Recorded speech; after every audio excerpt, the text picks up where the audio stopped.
Budget budget और budget. नए साल के शुरू होने के बाद से ही सभी को 2023 से 2024 के बजट के पेश होने का बेसब्री से इंतजार था, क्योंकि बजट सभी लोगों की जेब पर किसी न किसी तरह से असर जरूर डालता है। ये सीधे तौर पर लोगों की जिंदगी और उनके कामकाज से जुड़ा होता है। तो अब सभी का इंतजार खत्म हो गया है और सरकार के पिटारे में बंद बजट अब सबके सामने आ गया है। मोदी सरकार के दूसरे कार्यकाल का ये आखिरी पूर्ण बजट है, जिसको बुधवार को वित्त मंत्री निर्मला सीतारमण के द्वारा पेश किया गया है। इस दौरान वित्त मंत्री निर्मला सीतारमण की ओर से किसानों के लिए कई अहम ऐलान किए गए हैं। किसानों को इस बार के बजट में कई तोहफे केंद्र सरकार की ओर से दिए गए हैं। निर्मला सीतारमण की ओर से ऐलान किया गया है कि किसानों के लिए डिजिटल ट्रेनिंग की शुरुआत की जाएगी। वित्त मंत्री ने बताया कि मोटे अनाज को बढ़ावा देने के लिए श्री अन्न योजना की शुरुआत की गई है। साथ ही कृषि क्षेत्र के लिए स्टोर क्षमता बढ़ाएंगे। वहीं भारतीय मिलेट संस्थान का गठन होगा। इसमें निर्मला सीतारमण ने श्री अन्न का भी जिक्र किया, जिसके बाद इस पर चर्चा शुरू हो गई है। तो चलिए सबसे पहले आपको बताते हैं कि ये श्री अन्न योजना क्या है।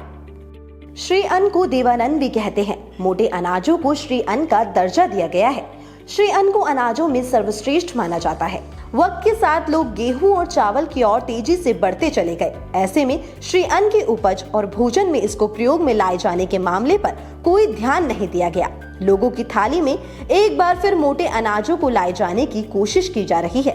कोरोना काल में मोटे अनाजों से मिलने वाली ताकत की खूब चर्चा हुई। इसके बाद श्री अन्न के प्रयोग में वृद्धि हुई है। इस पर सरकार की ओर से भी काम किया जा रहा है। उत्तर प्रदेश की योगी आदित्यनाथ सरकार ने मोटे अनाजों को देश और वैश्विक स्तर पर पहचान दिलाने के लिए वन डिस्ट्रिक्ट वन प्रोजेक्ट यानी ODOP में ऐसे कृषि उपज को शामिल करने का फैसला लिया है।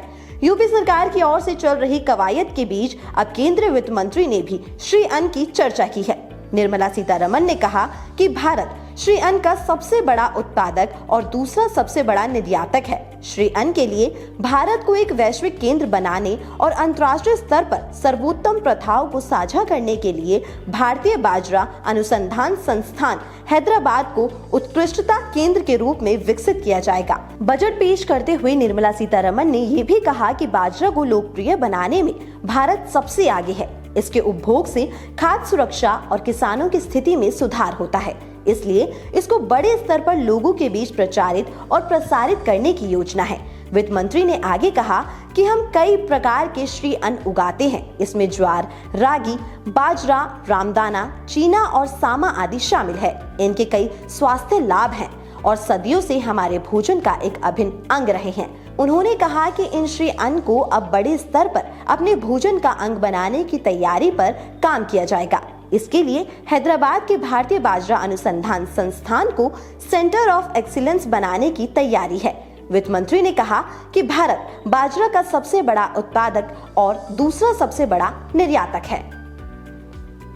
बजट के दौरान वित्त मंत्री की ओर से कृषि क्षेत्र के लिए स्टोर क्षमता बढ़ाने का ऐलान किया गया है। वित्त मंत्री ने कहा कि पीक फसल सीजन के दौरान फसल की कीमतों में तेजी से गिरावट आती है, इसलिए अधिक भंडारण सुविधाएं होने से किसानों को उनकी लाभप्रदता का समर्थन करते हुए उपज को मंडियों में लाने में मदद मिलेगी। साथ ही निर्मला सीतारमण ने बताया कि डेयरी, मत्स्य पालन आदि में मदद के लिए भंडारण क्षमता निर्माण और सहकारी समितियों का गठन होगा।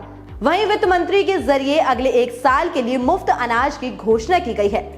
बजट 2023 में वित्त मंत्री की ओर से किसानों को कई तोहफे दिए गए हैं। वित्त मंत्री ने बजट भाषण में कहा कि सभी अंत्योदय और प्राथमिकता परिवारों यानी आर्थिक रूप से कमजोर और पिछड़े परिवारों को एक वर्ष के लिए मुफ्त खाद्यान्न की आपूर्ति के लिए पीएम गरीब कल्याण अन्न योजना के तहत लगभग 2 लाख करोड़ रुपए का पूरा खर्च केंद्र सरकार के जरिए वहन किया जा रहा है। तो ये कुछ चीजें थी जो आज निर्मला सीतारमण द्वारा 2023 से 2024 के बजट में किसानों के लिए रखी गई। तो अभी के लिए केवल इतना ही। देश और दुनिया की तमाम बड़ी खबरों के लिए देखते रहिए News 24।